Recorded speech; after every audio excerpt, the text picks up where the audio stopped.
Hey everyone, Andrew back again and welcome to another video, and it's my second day doing my Horathon movie reviews for the month of October, and today's a bit of a special. We're going to be actually reviewing two movies, so a double feature, and I'm going to be reviewing Kadaicha and Innocent Prey.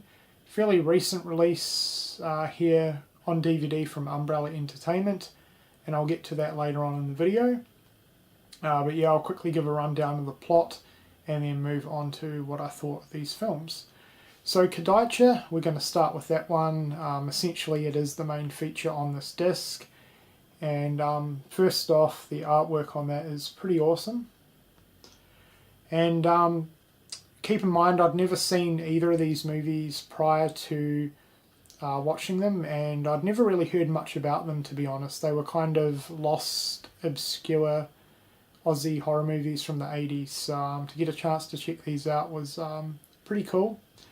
Anyway, I'm getting sidetracked. So Kadaicha centres around a group of teenagers. They all live in this small seaside suburb, and the main character's father is a building developer, and essentially he built the whole suburb on a Aboriginal burial ground. It's sacred land, and essentially the suburb is cursed, and slowly but surely teenagers start having similar dreams, and they end up waking up and receiving Kadaicha stones or rocks, and that's not a good thing, because if you receive one of those you end up dying. So that's essentially the plot to Kadaicha.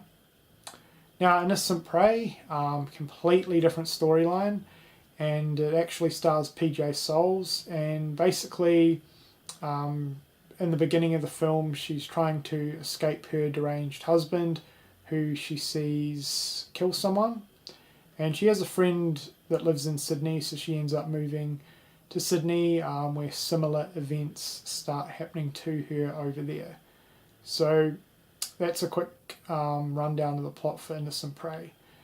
Now I'll give my thoughts on Kadaicha first, and I wasn't really too sure what to expect going into it, and if you guys are familiar with some of my other opinions on Australian horror from the 80s, I'm not a big fan of it. I think most of them are pretty bad, but I was really surprised how good Kadaicha was, and how unique the movie was actually, and it was a really interesting film actually, especially from a plot standpoint, and it had a lot of similar elements to, I guess, other more popular horror movies from back then, like obviously with the dream sequences. Of course you've got Nightmare on Elm Street, completely different, but you know, it definitely kind of reminded me a little bit of Nightmare on Elm Street. And then of course you had supernatural slasher elements throughout the movie as well, with the kills, which I thought was pretty cool. So yeah, great little movie. Everything worked really well. The thing that really impressed me with this film was definitely the Aboriginal storyline within the film, which is something that I've never seen before within an Australian horror movie, and I'm a massive fan of Aboriginal culture. I think it's a very important part of Australia, and I think they did a really good job incorporating it actually, so I was pretty impressed with that. It all worked really well. It didn't feel forced or anything like that. All the characters I thought were fantastic. There wasn't really a bad character. The movie went at a really good pace. It never got boring. There was never any really slow moments, and the ending was really good as well. I wasn't really expecting the thing that happened at the end to happen, so it was a little bit of a twist. But yeah, all in all, I thought Kadaicha was an absolutely fantastic little movie, and yeah, I highly recommend it. So really enjoyed that one a lot. As for Innocent Prey, completely different story. I hated it, and yeah, I have quite a few issues with the film. So the first thing that really bothers me about Innocent Prey is how they target, or they basically market as an Aussie thriller, or an Aussie horror movie when really half of the movie is in America, and the main character, who is PJ Soles, obviously she's American. And I don't know, to be marketed as an Aussie thriller or horror movie, I don't really agree with that. So that was kind of the first kind of annoyance that I had with the film, because I wasn't really aware. Like, I knew PJ Soles was in it, but I wasn't aware that half the movie was based in America. And I don't have a problem with that whatsoever, but to be expecting and to have the movie marketed as an Aussie horror movie, yeah, that kind of got to me a little bit. I didn't feel the movie worked at all. It felt like two movies combined into one. So the first half of the movie, you had PJ Soles' character trying to escape her deranged husband and move to Australia. So that was one half of the film. Then the second half of the film, when she ended up arriving in Australia, basically the same plot was happening, really. I mean, obviously minus the husband thing, but she ends up becoming the pretty obsessed object of a deranged landlord's affections. And by the halfway mark of the film, I was kind of done with it, because I knew a similar thing was going to happen when she actually moved to Sydney. And the movie was slow, it was boring, it was repetitive. It just seemed to plod and plod along. I couldn't really get into the characters. Even PJ Soles' character I didn't think was that interesting within this movie. And I kind of had high expectations for her character in this, considering I thought her character was absolutely excellent in Halloween. Granted, she was a bit older and the movie was different, but I don't know, I didn't even really get into her character.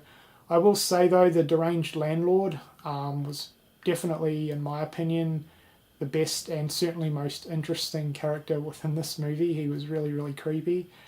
But I think the movie probably would have been a little bit more interesting, at least for me, if they'd basically just had PJ Soles' character move to Sydney at the start of the film, just forget about the whole husband first half of this movie crap.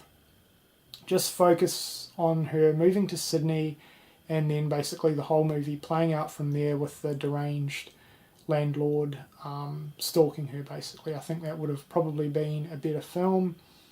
But yeah, slow, boring, repetitive, really, really plodded along, and by the halfway mark I was kind of done with the film.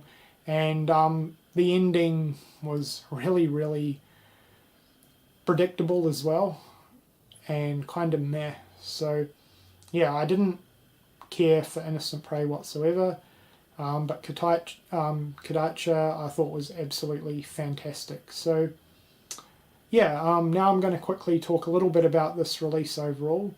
Obviously this one only came out on DVD, by the way, from Umbrella Entertainment, and I think they've done a pretty good job on both of these movies.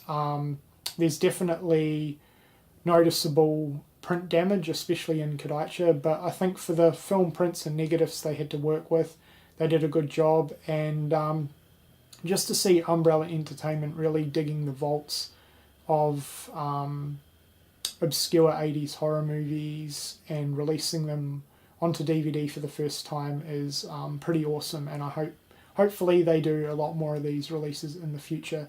And this is a really cheap release, by the way. I think most places you can pick this one up for about $10 or $12, which is great value for two movies, and considering how obscure they are as well, it's really, really good.